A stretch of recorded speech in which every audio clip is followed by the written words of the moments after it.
Hi friends, beetroot పచ్చి కొబ్బరి పచ్చడి తయారీ విధానం. బీట్రూట్ని సన్న ముక్కలుగా కట్ చేసుకోవాలి. ప్యాన్లో ఆయిల్ వేసుకొని శనగపప్పు, ఉద్దిపప్పు, ఎండుమిర్చి వేసి వేయించుకోవాలి.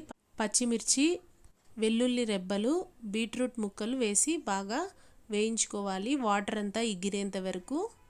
ఈ బీట్రూట్ పచ్చడి చాలా బ్లడ్ ఇంప్రూవ్మెంట్కి మంచిది.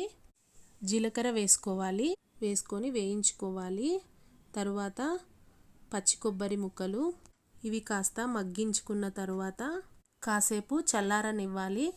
ఒక మిక్సీ జార్లో వేసుకొని నానబెట్టుకున్న చింతపండు వేసుకోవాలి. మిక్సీ పట్టుకొని రుచికి సరిపడ ఉప్పు వేసుకొని కలిపేసుకోవాలి. మరొక ప్యాన్లో పోపుకి శనగపప్పు, ఉద్దిపప్పు, జీలకర్ర, కరివేపాకు, ఆవాలు వేసుకోవాలి.